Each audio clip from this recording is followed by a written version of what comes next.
नमस्कार, तेज हरियाणा के फटाफट 25 खबरों के इस बुलेटिन में आपका स्वागत है।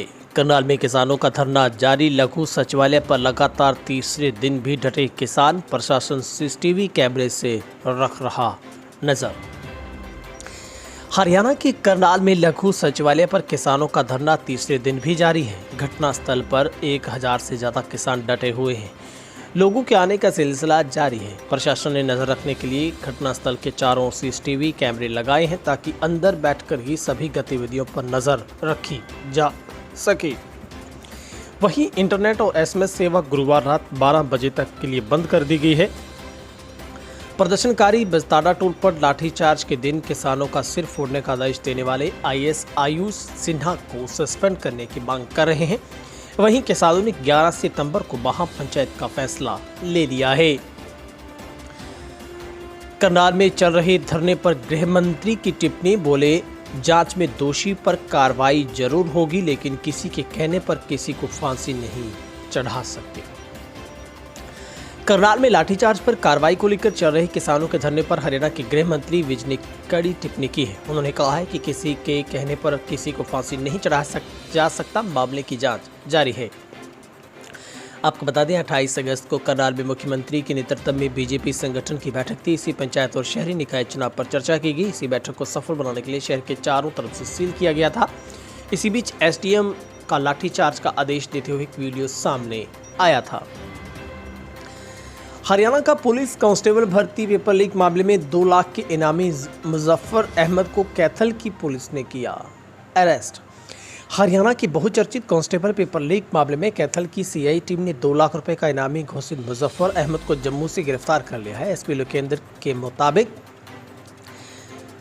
कि पहले ही गिरफ्तार किए जा चुके जम्मू के गांव सिंथरा निवासी जितेंद्र ने पेपर और आंसर की हार्ड कॉपी मुजफ्फर अहमद खान को दी थी, जो आगे श्रीनगर में दूध गंगा कॉलोनी निवासी एजाज अजीज ने जम्मू कश्मीर पर अफजल निवासी हजरत बल श्रीनगर को दे दी और 60 लाख रुपए में सौदा तय हुआ था। दिल्ली के टिकरी बॉर्डर पर बैठे पंजाब के किसान की मौत। मुक्तसर जिले के 75 साल के गुरदयाल सिंह के कई दिनों से बैठे थे धरने पर। पेट में दर्द होने पर हॉस्पिटल ले जाया गया। डॉक्टरों की टीम ने किया मृत घोषित। दिल्ली की सीमा में टिकरी बॉर्डर पर खेती कानूनों के विरुद्ध में चल रहे किसानों के आंदोलन में शामिल एक और किसान की मौत हो गई है। नया गांव बाईपास के तब्बू में रह रहे बुजुर्ग किसान को पेट में दर्द की शिकायत हुई। एक निजी हॉस्पिटल में भर्ती करवाया गया, जहां पर उसे मृत घोषित कर दिया गया। सूचना के बाद बहादुरगढ़ पुलिस ने हॉस्पिटल पहुंचकर शव को कब्जे में लिया और सामान्य कार्रवाई कर शव परिजनों को सौंप दिया है। आईजीयू रेवाड़ी की वीसी का फूंका पुतला। एबीपी के बैनर तले 71 हुए विद्यार्थी। रेवाड़ी एबीवीपी ने विरोध जताते हुए गुरुवार को आईजीयू मीरपुर के वीसी एसके गखड़ के पुतले की शव यात्रा निकाली। अखिल भारतीय विद्यार्थी परिषद के बैनर तले विद्यार्थियों ने शव यात्रा निकाली, जो धारूहेड़ा चुंगी से मिनी सचिवालय तक की गई। मिनी सचिवालय के गेट पर विद्यार्थियों ने वीसी का पुतला जलाया। इस दौरान विद्यार्थी नारेबाजी करते रहे। विद्यार्थियों ने अपनी मांगों को लेकर एक पत्र केंद्रीय मंत्री राव इंद्रजीत सिंह के नाम डीडीपीओ को सौंपा।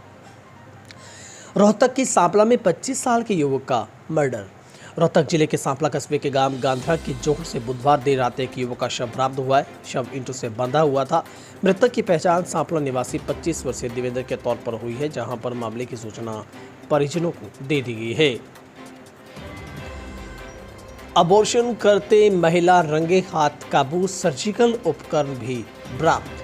स्वास्थ्य विभाग की टीम ने वार्ड 10 में एक महिला को अवैध तरीके से गर्भवती का गर्भपात करवाते रंगों हाथों काबू किया है। मौके से गर्भपात में इस्तेमाल किए जाने वाले सर्जिकल उपकरण भी बरामद किए गए हैं।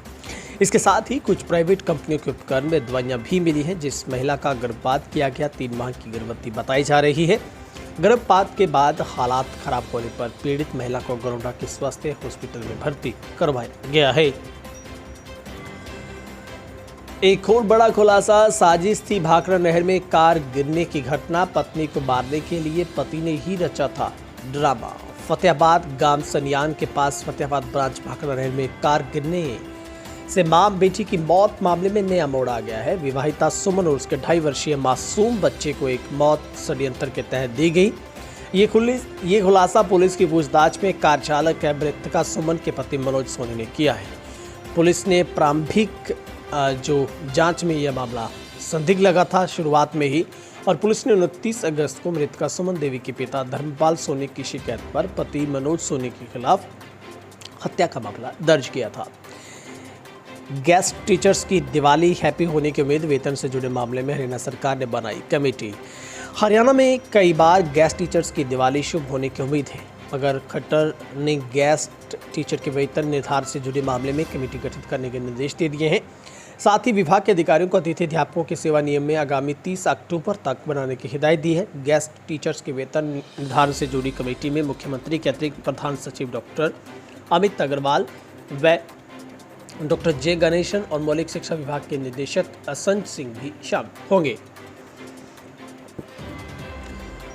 हजारों युवाओं को मिलेगा रोजगार, हरियाणा के शहर में भंडारण केंद्र खोलेगी अमेजॉन इंडिया की कंपनी। चंडीगढ़। हरियाणा में निवेश और रोजगार बढ़ाने को लेकर प्रदेश सरकार द्वारा किए जा रहे प्रयास निरंतर रंग ला रहे हैं। कंपनी एटीएल और फ्लिपकार्ट, मारुति जैसी बड़ी कंपनियों के बाद अब e commerce company Amazon India ने हरियाणा में अपने भंडारण नेटवर्क के विस्तार की घोषणा की है। इसके तहत अमेजॉन कंपनी गुरुग्राम में अपना 7वां आपूर्ति केंद्र बनवाएगी। इस राज्य में हजारों युवाओं के रोजगार के नए अवसर मिलने की संभावना बताई गई है। गुरुग्राम में होगा राज्य स्तरीय योग प्रतियोगिता का आयोजन। हरियाणा में राज्य स्तरीय योग प्रतियोगिता का आयोजन 14 सितंबर से 16 सितंबर तक गुरुग्राम में किया जाएगा। इस प्रतियोगिता में आयु वर्ग 8 से 12 वर्ष व 12 से 15 व 15 से 19 व 19 से 25 वर्ष के खिलाड़ी हिस्सा ले सकेंगे। हरियाणा के किसानों को मनोहर सरकार ने गन्ने के रेट बढ़ाकर दी सौगात। हरियाणा सरकार ने गन्ना के किसानों को तोहफा दिया है। गन्ने के दामों में 12 रुपए क्विंटल बढ़ोतरी की गई है। प्रदेश में गन्ने का रेट बढ़कर 362 रुपये प्रति क्विंटल हो गया है। ये जानकारी हरियाणा के कृषि मंत्री जेपी दलाल ने दी है, जहां पर बैठक के उपरांत पत्रकारों से बातचीत में उन्होंने कहा कि निर्णय के अनुसार अब गन्ने की अगेती किस्म के लिए 362 रुपये प्रति क्विंटल व पछेती किस्म के लिए 355 रुपये प्रति क्विंटल का भाव दिए गए, जो कि 340 रुपये पहले प्रति क्विंटल था। रेवाड़ी शाहजहांपुर रोड का 42 करोड़ से होगा पुनर्निर्माण। रेवाड़ी दिल्ली जयपुर हाईवे के शाहजहांपुर बॉर्डर पर पिछले करीब 8 हाईवे बंद होने के कारण भारी वाहनों का आवागमन होने से बंद से बदतर हुए बाड़ाबास रोड के पुनर्निर्माण पर 42 करोड़ रुपए की राशि खर्च की जाएगी। सरकार की स्वीकृति के बाद टेंडर प्रक्रिया आरंभ हो चुकी है तथा बरसाती मौसम खत्म होने के साथ ही निर्माण कार्य शुरू किया जा सके, इसके लिए संबंधित अधिकारी राजस्थान में सीमावर्ती जिलों के अधिकारियों के समन्वय स्थापित कर ट्रैफिक डाइवर्ट करने का विकल्प तलाश रहे हैं। एमडीयू में विद्यार्थियों के 30 सितंबर तक होंगे दाखिले। एमडीयू के यूनिवर्सिटी टीचिंग डिपार्टमेंट्स और एमडीयू सीपीएस गुरुग्राम में सेशन 2021-22 में तीसरे, 5वें, 7वें, 9वें सेमेस्टर में पात्र विद्यार्थियों के दाखिले 30 सितंबर तक रहेंगे। होमगार्ड जवानों के लिए खुशखबरी, मनोहर सरकार हुई मेहरबान। हरियाणा होमगार्ड में काम करने वाले जवानों को राज्य की मनोहर सरकार मेहरबान दिखाई दे रही है। जल्द इनके मानदेय में बढ़ोतरी होने जा रही है। हरियाणा के गृह मंत्री गृह विभाग की ओर से काफी समय पहले तैयार किए गए प्रस्ताव में मुख्यमंत्री की मोहर लग गई है। अब राज्य वित्त विभाग द्वारा फाइल कोके करते ही इनके प्रतिदिन मानदेय में वृद्धि होना तय है। काफी लंबे समय से दैनिक मानदेय में वृद्धि की मांग होमगार्ड की तरफ से की जा रही थी। राकेश टिकैत ने कहा, केंद्र से बातचीत कराने के लिए हरियाणा सीएम खट्टर मध्यस्थता करें, बाद में बयान से पलटे। 3 कृषि कानूनों के विरुद्ध में डटे भारतीय किसान यूनियन के नेता राकेश टिकैत ने कहा है कि हरियाणा के मुख्यमंत्री खट्टर को केंद्र सरकार के साथ बातचीत करने के लिए मध्यस्थता की पेशकश करनी चाहिए। हालांकि थोड़ी देर के बाद वो बात से पलट गए, बोले कि मनोहर लाल एक राज्य के मुख्यमंत्री हैं, बहुत सी चीजें उनके हाथ में नहीं हो सकती। किसान आंदोलन में चंदौनी ने माना, सचिवालय घेरने के दौरान कुछ युवकों ने पुलिस पर फेंके थे पत्थर। किसी भी आंदोलन को कामयाब बनाने के लिए अनुशासन बेहद जरूरी है। संयम के साथ लंबे समय तक चलाया जा सकता है, परिणाम सकारात्मक आते हैं, लेकिन बड़े बड़े आंदोलन भी अनुशासनहीनता के कारण टूट जाते हैं।